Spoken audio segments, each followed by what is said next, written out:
10 வருஷத்துக்கு முன்னாடி குறைஞ்சபட்ச சம்பளம் 2000 ரூபாய், அதிகபட்ச சம்பளம் 20,000 ரூபாய் இருந்திருக்கும். ஆனா இப்போ குறைஞ்சபட்ச சம்பளம் அதே 2000 ரூபாய் தான். ஆனா அதிகபட்ச சம்பளம் 2-3 லட்சத்துல போயிட்டு இருக்கு. இந்த ஊரு 2 லட்சம் ரூபாய் வாங்குறதுக்கு ஏத்த மாதிரி மாறிட்டு இருக்கு சார். சார் மொத்தம் இந்த ஊர்ல எத்தனை பேர் சார் இருப்பாங்க சொல்லு? ஒரு 60-70 லட்சம் பேர் இருப்பாங்க சார். நான் சென்சஸ் கணக்கா சார் கேட்டேன். இந்த ஊர்ல இருக்கிறவன் மொத்தம் 2 பேர் தான் சார். புரியல?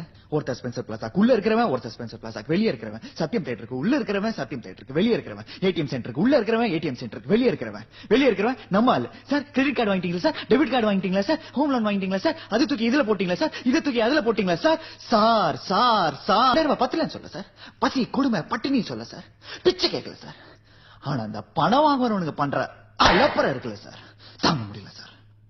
மனிதர் நோக மனிதர் பார்க்கும் வாழ்க்கை இனி உண்டானான் பாரதி. அதான் சார் நடக்குதுங்க.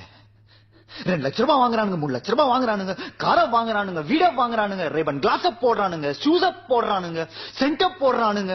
டிஸ்டர்ப் ஆகுமா ஆகாதா சார்? ஆகும் சார். Touch me here if you dare, don't look at my face, unbutton me here அப்படின்னு பொண்ணுங்க எழுதுனா, அதுவும் மார்பிள எழுதிட்டு வந்தா பாவமா ரோட்ல போற நம்ம பசங்களுக்கு தொடணும்னு தோணுமா தோணாதா சார்? தோணும் சார். தோணும். இந்த தமிழ் படிச்சவெல்லாம் ஏதோ சாதுவானவன் அப்ராணி அப்படிலாம் நினைச்சிடாதீங்க. சும்மா தாடி வச்சுக்கிட்டு சோடா புட்டி கண்ணாடி போட்டுக்கிட்டு ஜோல்னா பைய மாட்டிக்கிட்டு கவிதை சொல்வான்னு டொக்க மாதிரிலாம் நினைச்சிடாதீங்க. ஏன்னா தமிழ் ஒருவனை சாந்தப்படுத்துவது மட்டுமல்ல, தமிழ் ஒருவனுக்கு ரௌத்திரத்தையும் பழக்கும்.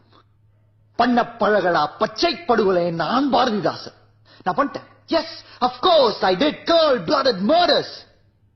வாடகை இல்ல 2000 ரூபாய் வாடகை. கம்ப்யூட்டர் கம்பெனிக்காரங்க வந்தானுங்க சார். அங்க வேலை பாக்குறவங்க 2 லட்சம் 3 லட்சம் சம்பளம் வாங்குறாங்க சார். இங்க இருந்த வாடகைய ஏத்தி விட்டானுங்க. இங்க இந்த வாடகை கொடுக்க முடியாம பூந்தமல்லி வரைக்கும் போயிட்டேன் சார். அங்கேயும் ஏதோ கம்ப்யூட்டர் கம்பெனிக்காரங்க வர்றாங்களாம். வாடகை என்ன ஏத்த போறாங்க, எப்படி வாடுறது ஒண்ணுமே புரியல சார். நகரத்துல இந்த ஏழைகளுக்கு இடம் இல்லன்னு சொன்னா இது நவீன தீண்டாம இல்லாம வேற என்ன? சும்மா போற மேல பேசுறேன் சார். 10 வருஷத்துக்கு முன்னாடி குறைஞ்சபட்ச சம்பளம் 2000 ரூபாய். I accept. 10 வருஷத்துக்கு முன்னாடி இந்தியாவோட அந்நிய செலவாணி கையிருப்பு வெறும் 10,000 கோடி. ஆனா இன்னைக்கு 8,27,200 கோடி. Just because of IT. Computer துறையினால் நாடு வளர்ந்திருக்கிறதா சுத்த போய் சார். சொற்பமான மக்கள் தான் வளர்ந்திருக்காங்க. நாடு முழுதும் வளரலையே.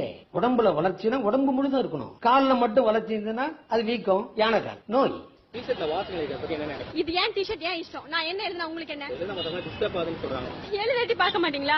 எழுதினாலும் எழுதாட்டியும் பாக்குறவன் பார்த்துட்டு தான் சார் இருக்கான். என்ன நாங்க எழுதுறதுனால உங்களுக்கு கொடுக்குது. ஜஸ்ட் மேலிக்கோ. ஸ்பென்சர் பிளாசா, பீட்சா ஹட் இந்த மாதிரி இதெல்லாம் நாட்டோட வளர்ச்சின்னு சொல்லவே முடியாது. ஏன்னா இதெல்லாம் பணக்காரனுக்கு செய்து கொடுத்துருக்க வசதிகள்.